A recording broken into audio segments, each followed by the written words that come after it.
जय हिंद मेरे प्यारे साथियों। जो हमारी इंडियन आर्मी की 50 डेज क्रैश कोर्स सीरीज़ चल रही थी, हम उसी को आगे बढ़ाएंगे। और इस सीरीज़ में हम मैथमेटिक्स के हर एक चैप्टर को बिल्कुल बेसिक से पढ़ रहे थे। साथ ही साथ इसमें हम प्रीवियस ईयर क्वेश्चन डिस्कस कर रहे थे और वो सारे क्वेश्चन डिस्कस कर रहे थे जो आपके एग्ज़ाम के पॉइंट ऑफ व्यू से इंपॉर्टेंट रहने वाले हैं। तो बेसिक क्लास हमने एलसीएम एचसीएफ की कल पढ़ ली थी। आज हम उससे थोड़े से एडवांस लेवल के क्वेश्चन पढ़ेंगे जो आपके आर्मी के एग्जाम के पॉइंट ऑफ व्यू से इंपॉर्टेंट रहेंगे। अगर आपको इसकी पीडीएफ चाहिए तो आप हमारे टेलीग्राम चैनल से जुड़ सकते हो। बाकी कोई डाउट हो तो हेल्पलाइन नंबर पर कॉल कर सकते हो और हमारे Instagram handle GT defence academy से जुड़ सकते हो। चलिए, आज का सबसे पहला सवाल है कि वह छोटी से छोटी संख्या कौन सी होगी जो 72, 90 और 120 से पूर्णतः विभाजित हो जाए। तो जब भी आपसे ऐसा सवाल पूछा रहे कि वह छोटी से छोटी संख्या ज्ञात करो जो एक्स वाई जेड, मतलब एक्स वाई जेड की जगह में क्या होंगे, नंबर्स से पूर्णतः विभाजित हो जाए, तो इस टाइप के क्वेश्चन में हम क्या निकालते हैं, उनका लीस्ट कॉमन मल्टीपल निकालते हैं, एलसीएम। और जो एलसीएम आता है वो सबसे छोटी संख्या होती है जो इन नंबर से पूर्णतः विभाजित हो जाए। तो सबसे पहला काम मेरा क्या होगा, इन नंबर का एलसीएम निकालना। कौन कौन से नंबर है, 72, 90 और 120। ठीक है, एलसीएम मैंने आपको बताया था, एलसीएम एक साथ निकालते हैं हम। सबसे पहले हम 2 से शुरुआत करें तो 2 3 जा 6 होता है, कैरी 1 हो गया, 2 6 जा 12 होता है, 2 4 जा 8 होता है, कैरी हो गया 1, 2 5 जा 10 होता है, 2 6 जा 12 होता है और 0 का एज इट इज। फिर हमने 2 से किया, 2 एकम 2, 1 कैरी हो गया, 2 8 जा 16। 2 के टेबल में 45 नहीं आता तो उस नंबर को एज इट इज उतार लेते हैं, 2 3 6, 0 एज इट इज। फिर हमने 2 से किया, 2 9 जा 18, 45 2 के टेबल में नहीं आता और 2 1 जा 2, 1 कैरी हो गया, 2 5 जा 10। फिर हम 3 से कर रहे होंगे, 3 3 जा 9, 3 1 जा 3, कैरी हो गया 1, 3 5 जा 15, 3 5 जा 15। फिर हमने 3 से किया, 3 एकम 3, 3 5 15 और 3 की टेबल में 5 नहीं आता, उसको एज इट इज लिख देंगे। फिर 5 से किया, 5 1 जा 1 जा 1 जा। जब तीनों जगह 1 आ जाता है तो तब हम इनकी मल्टीप्लाई करना शुरू करते हैं। एलसीएम क्या आ जाएगा, तो आप बोलेंगे एलसीएम में सर मल्टीप्लाई कर दो, किस किस का, 2 into 2 into 2 into 3 into 3 into 5। बोलो हाँ या ना। 2 दूनी 4, 4 दूनी 8, 8 तियाँ 24, 24 तियाँ 24 का 3 टाइम्स करना है, 4 तियाँ 12, कैरी हो गया 1, 3 दूनी 6, 1 7। कितना टाइम्स करना है, 5 टाइम्स करना है, 5 टाइम्स कर दो, 5 दूनी 10, कैरी हो गया 1, 5 7 35 और 1 36। 360 इसका राइट आंसर रहेगा। कोई दिक्कत परेशानी? देखो ऐसे में जब मैं छोटी क्लास के बच्चों को पढ़ाता था ना, तब पढ़ाता था बिल्कुल सिंपल से हंसी मजाक करते हुए। अगला सवाल कह रहा है कि वह सबसे छोटी संख्या ज्ञात कीजिए जो 12, 15, 20 से विभाज्य है और एक पूर्ण वर्ग भी हो। अब उसने एक एक्स्ट्रा लाइन बोल दी कि एक परफेक्ट स्क्वायर भी होना चाहिए, पूर्ण वर्ग भी होना चाहिए। तो सबसे छोटी संख्या ज्ञात करने के लिए हम 12, 15, 20 का क्या निकालेंगे, एलसीएम। तो 12, 15 और 20 का क्या निकाल देंगे, एलसीएम। यहां देखो, आपने 2 से किया, 2 6 जा 12, 2 के टेबल में 15 नहीं आता, 2 1 जा 2, 0 एज इट इज। फिर 2 से किया, 2 3 जा 6, 2 के टेबल में 15 नहीं आता, 2 5 जा 10। फिर किससे किया, 3 3 1 जा 3, 3 5 जा 15 और 3 के टेबल में 5 नहीं आता एज इट इज, 5 1 जा 1 जा 1 जा। 2 दूनी 4, 4 तियाँ 12, 12 पंजे 60। तो एलसीएम कितना आ गया, एलसीएम आ गया 60। अगर वो आपसे सवाल पूछता कि वह सबसे छोटी संख्या ज्ञात कीजिए जो 12, 15, 20 से पूर्णतः विभाजित हो जाए, तो तब आपका आंसर होता 60। बट वो क्या कह रहा है, वो नंबर्स एक परफेक्ट वर्ग भी होना चाहिए, पूर्ण वर्ग भी होना चाहिए। तो सबसे पहले मैं चेक करते हुए चलूंगा कि इनमें से एक परफेक्ट स्क्वायर कौन कौन से नंबर है। छोटी संख्या से शुरू करूंगा। 400 किसका स्क्वायर होता है, तो आप बोलोगे 420 का स्क्वायर होता है। 3600 किसका स्क्वायर होता है, तो 3660 का स्क्वायर होता है। 900 किसका स्क्वायर होता है, तो 930 का स्क्वायर होता है। 600 तो किसी का स्क्वायर ही नहीं होता, तो ये तो कभी आंसर हो नहीं सकता। बाकी 3 ऑप्शन चेक करते हुए चलते हैं। देखो कैसे, देखो अगर 460 से विभाजित है, छोटी से छोटी संख्या पूछ रहा है ना, तो छोटे से शुरू करेंगे। 400 को 60 से विभाजित करो, तो 60 से ही क्यों विभाजित कर रहे हैं? क्योंकि एलसीएम आया है 60। जो संख्या 60 से विभाजित होगी वो सारी संख्या 12, 15, 20 से भी विभाजित होगी। पर पूछ क्या रहा है? छोटी संख्या, तो हम छोटे से शुरू करेंगे ऑप्शन के अकॉर्डिंग। 0 से 0 कट गया, 6 छक्के 36, कट रहा है? नहीं कट रहा है ना? तो 400 नहीं हो सकता। फिर इससे बड़ी 600 है, तो 600 एक परफेक्ट स्क्वायर है नहीं, तो 600 भी नहीं हो सकता। फिर हमने 900 को चेक किया, 900 को चेक किया 60 से, 0 से 0 कट गया, 6 कम 6, 3 बच गया, 6 पंजे 30, कट रही है। इस ऑप्शन के अकॉर्डिंग आंसर क्या होगा? 900। क्यों? वो सबसे छोटी संख्या होगी जो 12 से भी, 15 से भी, 20 से भी विभाजित हो जाएगी और एक परफेक्ट वर्ग भी है। आप चेक कर सकते हो भाई। 900 को आपने चेक किया 12 से, देखो 12 पंजे 60, 12 छक्के 72, 12 सत्ते 84, 12 अट्ठे 96, 12 सत्ते 84, 6 बच गया, 12 पंजे 60, कट रही है। फिर 900 को चेक किया आपने 15 से, 15 पंजे 75, 15 छक्के 90, 0, कट रही है। फिर आपने 900 को चेक किया 20 से, 0 से 0, 2 चक्के 8, 1 बच गया, 2 पंजे 10, कट रही है ना? सिंपल है। अब कई स्टूडेंट बोलेंगे सर 3600 भी तो हो सकता है। अरे बुला, 3600 बड़ी है और पूछा क्या है? वह छोटी से छोटी संख्या। 3600 से कट तो रही है सारी संख्या, 3660 का स्क्वायर भी होता है, बट 3600 900 से बड़ी है। आपसे क्या पूछ रहा है? छोटी से छोटी संख्या। चीजें समझ गए? चलिए अगला सवाल। अगला सवाल कह रहा है कि वह छोटी से छोटी संख्या ज्ञात करें जो 8, 9, 12, 15 से विभाजित होने पर प्रत्येक मामले पर शेष 1 छोड़ती हो। तो जब भी आपसे इस तरह का क्वेश्चन आए कि वह छोटी से छोटी संख्या ज्ञात करो जो एक्स वाई जेड क्या होते हैं? नंबर होते हैं। एक्स वाई जेड से पूर्णतः विभाजित होने पर शेषफल कुछ भी छोड़े, 1, 2, 3, 4, तो उसमें क्या ऐड कर देते हैं? शेषफल। और अभी मैंने बताया आपको कि वह छोटी से छोटी संख्या पूछता है तो उसका क्या निकालते हैं हम? Least common multiple. हम उसका निकालते हैं लसापा, जिसे आप बोलते हैं लघुत्तम समापवर्तन। और एक्स्ट्रा क्या करना पड़ेगा? शेषफल ऐड करना पड़ेगा। क्या ऐड करना पड़ेगा? शेषफल। अब देखो हम क्या निकालें? पहले एलसीएम निकाल देते हैं। कौन कौन से नंबर है यहाँ देखो। एक नंबर है 8, एक नंबर है 9, एक नंबर है 12 और एक नंबर है 15।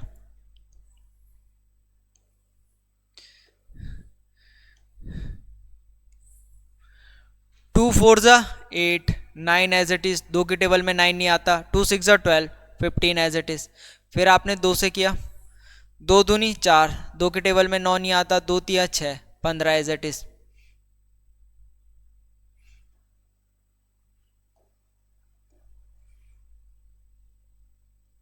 फिर हमने 2 से किया, 2 एकम 2, 9 एज इट इज, 3 में जाता नहीं है, 15 में जाता नहीं है 2 का भाग। फिर हमने 3 से किया, 3 एकम 3, 3 तिया 9, 3 एकम 3, 3 पंजे 15। फिर 3 से किया, 3 एकम एकम एकम, 5 में जाता नहीं है। फिर 5 से किया, एकम एकम एकम एकम, सब जगह एक आ गया। फिर हम इनकी मल्टीप्लाई करते हैं। देखो क्या क्या नंबर है यहाँ देखो। नंबर है मेरे पास 2 into 2 into 2 into 3 into 3 into 5, यही नंबर है। 2 दूनी 4, 4 दूनी 8, 8 तियाँ 24, 24 तियाँ 24 तियाँ, 4 तियाँ 12, कैरी हो गया 1, 3 दूनी 6 और 1 7, 72, 72 पंजे, 72 पंजे कर रहे होंगे, 5 दूनी 10, कैरी हो गया 1, 5 सत्ते 35 और 1 36, 360। 360 एक ऐसा नंबर होगा जो 8 से भी, 9 से भी, 12 से भी, 15 से भी विभाजित हो जाएगा। वो नंबर कौन सा होगा? 360। अगर आपसे सवाल करता कि वह छोटी से छोटी संख्या ज्ञात कीजिए जो 8, 9, 12, 15 से पूर्णतः विभाजित हो जाए, तो वो नंबर होता 360। बट वो कह रहा है प्रत्येक मामले पर शेष 1 छोड़ती हो। तो मैंने आपको क्या कहा? जब भी शेषफल चाहिए तो एलसीएम के साथ शेषफल रिमाइंडर को ऐड कर दो। क्या कर दो? ऐड कर दो। तो 360 में 1 को ऐड कर रहे होंगे तो 361 वो नंबर आएगा जिसमें आप प्रत्येक स्थिति पर एक शेषफल मिलेगा आपको। ऑप्शन बी आपके पास राइट आंसर रहेगा। आप विभाजित करके देख लो 8, 9, 12, 15 से। हमेशा याद रखना कि क्या शेषफल रहेगा? एक शेषफल रहेगा। देखो कैसे, मैं आपको करके बता देता हूं। देखो मैंने क्या कहा कि आप डिवाइड करके चेक कर लो। अगर आपको कन्फ्यूज़न हो रही है। 360 और एक 361, किसका डिवाइड करो, पहले 8 का डिवाइड करो। आपको पता है 8 चौकू 32 होता है, ठीक है, 4 बज गया, 8 पंजे 40 होता है, कितना रिमाइंडर बचा, एक रिमाइंडर बच गया। इस तरह से लो, ऐसे कर लो, 361 8 से किया आपने, 8 चौके 32, 4 बज गया 41, 8 पंजे 40, एक रिमाइंडर बच गया। प्रत्येक स्थिति में कितना रिमाइंडर आ रहा है, एक रिमाइंडर आ रहा है। देखो और चेक करा लेता हूँ मैं, ऑप्शन एक दो ऑप्शन और चेक करा लेता हूँ। यहाँ देखो कितना डिवाइड करो, किससे, मैं 9 से डिवाइड कर लेता हूँ 361 को। अब देखो 9 चके 36, ठीक है, रिमाइंडर कितना बच गया, एक रिमाइंडर बच गया। आओ 12 से भी चेक करा लेता हूँ, 361, 12 चौकू 12 दूनी 24, 12 तिया 36, 12 तिया 36, कितना रिमाइंडर बच गया, एक रिमाइंडर बच गया। तो प्रत्येक अवस्था में क्या रिमाइंडर बचेगा, एक ही रिमाइंडर बचेगा। क्रॉस चेक करा दिया। अब देखो 3 घंटियाँ क्रमशः 12, 15, 18 मिनट के अंतराल पर बजती है। यदि इन्हें प्रातः 10 बजे बजाकर छोड़ दिया जाए तो यह पुनः किस समय एक साथ बजेगी। ये सवाल, इस टाइप का सवाल किसी शिफ्ट में आया था। तो जब भी आपसे पूछा रहे 3 घंटियाँ इतने मिनट में बन रही है, तो इसका भी क्या लिया जाता है, इन नंबर्स का एलसीएम लिया जाता है, क्योंकि एलसीएम में लीस्ट कॉमन मल्टीपल आएगा तो वो कम से कम समय आ जाएगा जो इनका क्या होगा, एलसीएम होगा। ठीक है, कौन कौन से नंबर है, 12 नंबर, 15 नंबर और 18 नंबर। ये क्या है, मिनट्स में दे रखे हैं। हाँ, ये किस में दे रखे हैं, मिनट्स में। आपने 2 से किया, 2 6 12, 2 के टेबल में 15 नहीं जाता, 2 9 18। फिर 2 से किया, 2 3 6, 2 के टेबल में 15 नहीं आता, 2 के टेबल में 9 नहीं आता। फिर आपने 3 से किया, 3 1 3, 3 5 15, 3 3 9। फिर आपने 3 से किया, 3 1 5 में नहीं आता, उसको एज इट इज लिख दो। फिर आपने 5 से किया 1 1 1, ठीक है। तो इसका एलसीएम कितना आ गया, तो आप बोलोगे सर एलसीएम आ गया 2 × 2 × 3 × 3 × 5, ये एलसीएम आ गया। मल्टीप्लाई कर दो, 2 दूनी 4, 4 तियाँ 12, 12 दूनी 24, 12 तियाँ 36, 36 पंजे 5 छक्के होता है 30, कैरी हो गया 3, 5 तियाँ 15 और 3 18, 180 मिनट। ठीक है, तो सुबह अगर 10 बजे बज रही है तो 180 मिनट। 180 मिनट का मतलब क्या होता है, मैंने आपसे पूछा कि आप मुझे बताओ 1 घंटे में कितने मिनट होते हैं, तो आप बोलोगे सर 60 मिनट होते हैं। मैंने आपसे कहा कि 2 घंटे में कितने मिनट होते हैं, तो आप बोलोगे सर 120 मिनट होते हैं। मैंने आपसे कहा कि 3 घंटे में कितने मिनट होते हैं, तो आपने बोला भाई 3 घंटे में 180 मिनट होते हैं। तो 180 मिनट का मतलब क्या है, वो 3 घंटे बाद बजेगी। अगर घड़ी सुबह 10 बजे एक साथ बज रही है तो आगे 3 घंटे बाद बजेगी। 10 से पहला घंटा 11, 11 से दूसरा घंटा 12, 12 से तीसरा घंटा 1 बजे। तो वो बेल दोबारा कब बजेगी, 1 बजे। किसी को कोई दिक्कत परेशानी, चीज़ें समझ में आ रही है, क्लियर हो रही है नहीं हो रही, तो कमेंट सेक्शन में बता दीजिएगा। चलिए अगला सवाल। 3 घंटियाँ क्रमशः 15, 20 और 30 मिनट के अंतराल में बजती है। यदि इन्हें प्रातः 10 बजे बजाकर छोड़ दिया जाए तो यह पुनः किस समय में एक साथ बजेगी। क्या लोगे एलसीएम किसका, 15, 20, 30, बोलो हाँ या ना। 15, 20 एंड 30, बिल्कुल सिंपल सा एलसीएम। यहाँ देखो, चलिए 2 से शुरू करूँगा। 2 के टेबल में 15 नहीं आता, 2 1 2, 0 एज इट इज, 2 1 2 कैरी हो गया 1, 2 5 10। फिर 2 से किया, 2 के टेबल में 15 नहीं आता है, 2 5 10, 2 के टेबल में 15 नहीं आता है। फिर मैंने क्या किया, 3 से किया, 3 5 15, 3 के टेबल में 5 नहीं आता, 3 5 15, 5 1 1 1, 2 दूनी 4, 4 तियाँ 12, 12 पंजे 60। तो 60 मिनट, तो 60 मिनट का मतलब कितना, तो आप बोले सर 1 घंटे बाद। कितने घंटे बाद, 1 घंटे। अगर सुबह 10 बजे बेल बजी, एक साथ बजी है तो 1 घंटे बाद बजेगी, तो 10 से 1 घंटे बाद मतलब 11 बजे वो बजेगी। बोलो हाँ या ना। कहानी समझ में आ रही है? अरे बुला समझा माणू च, ठीक च। चल बुला अगला सवाल। चलिए अगला सवाल कह रहा है कि वह छोटी से छोटी संख्या कौन सी होगी जो 3 से विभाज्य है तथा अगली 2 अभाज्य संख्या से भी विभाज्य है। देखो थोड़ा सा दिमाग वाला क्वेश्चन है। सबसे पहले जब मैंने नंबर सिस्टम आपको पढ़ाया था तो वहाँ क्या लिखाया था, अभाज्य संख्या। अभाज्य संख्या बोले तो प्राइम नंबर्स मैंने आपको लिखाए थे। क्या लिखाए थे, प्राइम नंबर। वो नंबर जो खुद से और 1 से पूर्णतः विभाजित होते हैं। 1 and itself is called prime numbers, ठीक है, या जिसके 2 फैक्टर होते हैं। तो मैंने आपको लिखा था 2, 3, 5, 7, एग्जाम्पल लिखाए थे ना 11। ये सारे क्या है, प्राइम नंबर्स हैं। तो सवाल क्या कह रहा है, देखो सवाल कह रहा है कि 3 से विभाज्य होनी चाहिए, 3 से विभाज्य होनी चाहिए तथा अगली 2 अभाज्य संख्याओं से भी विभाज्य होनी चाहिए। 3 के बाद अगली विभाज्य संख्या 5, अगली विभाज्य संख्या 7, मतलब इन तीनों नंबर से वो संख्या विभाजित होनी चाहिए। तो मैं एक एक ऑप्शन चेक करके देख लेता हूँ ना। 60 को विभाज्य करूँगा 3 से, तो आप बोलोगे 3 दूनी 6 जा रहा है। फिर 60 को डिवाइड करूँगा 5 से, तो 12 पंजे 60 होता है। फिर 60 को डिवाइड करूँगा किससे, 7 से, तो नहीं जाता। तो ये वो संख्या नहीं हो सकती।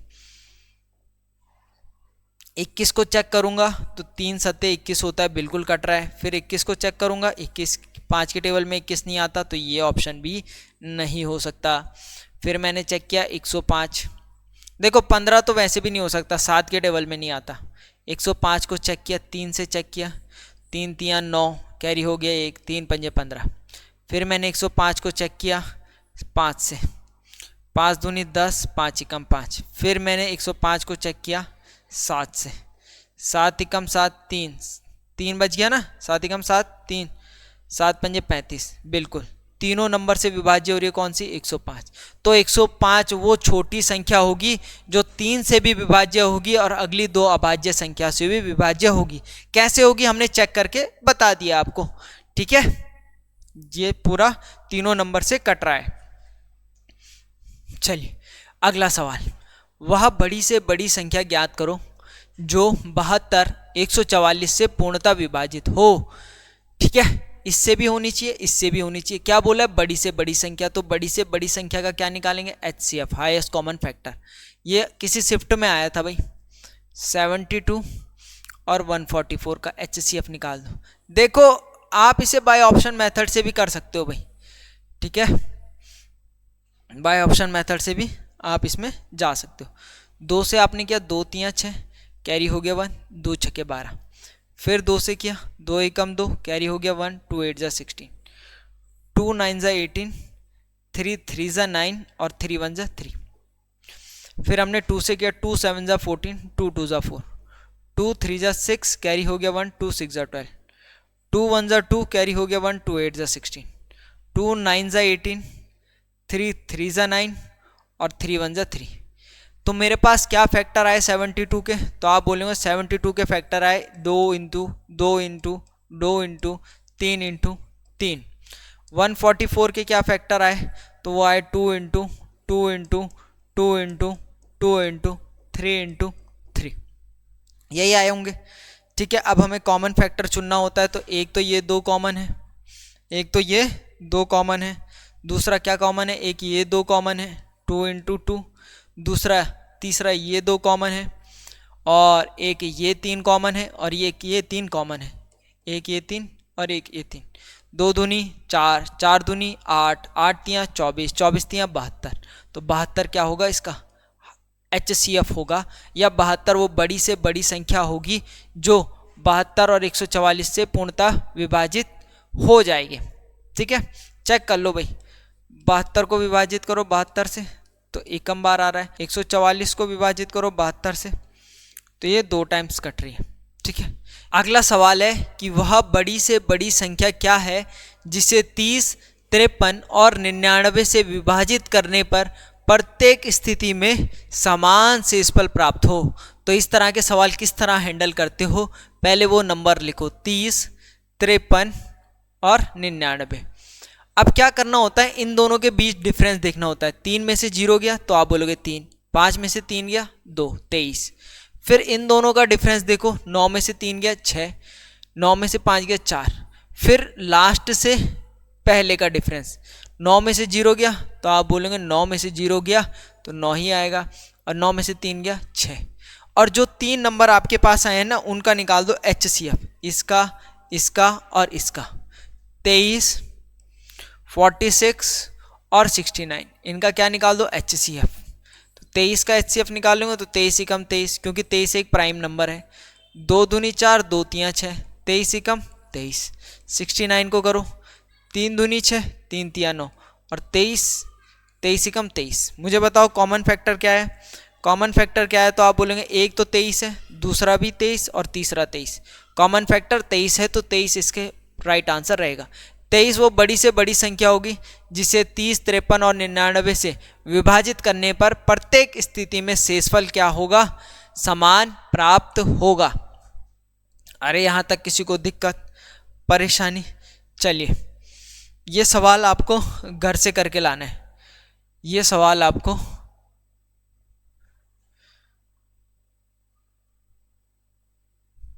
बोल रहा है वह छोटी से छोटी संख्या ज्ञात कीजिए जिसे 15, 20 और 45 का पूर्ण का भाग हो जाए। एक ये सवाल स्क्रीनशॉट ले लो और एक ये सवाल। इन दोनों के कमेंट सेक्शन में मुझे आंसर चाहिए भाई। बाकी कोई दिक्कत होगी तो हेल्पलाइन नंबर है, ठीक है। दोनों सवाल के स्क्रीनशॉट ले लिए। चलो फिर मैं थोड़ी देर साइड हो जाता हूँ, स्क्रीनशॉट ले लो आप। ले लूँगे इतनी देर में। चलो भाई, आज के लिए इतना ही। धन्यवाद आपका अपना कीमती समय देने के लिए। स्वस्थ रहिए, मस्त रहिए और मुस्कुराते रहिए और पढ़ाई करते रहिएगा। चलिए मिलते हैं नेक्स्ट वीडियो पर। जय हिंद।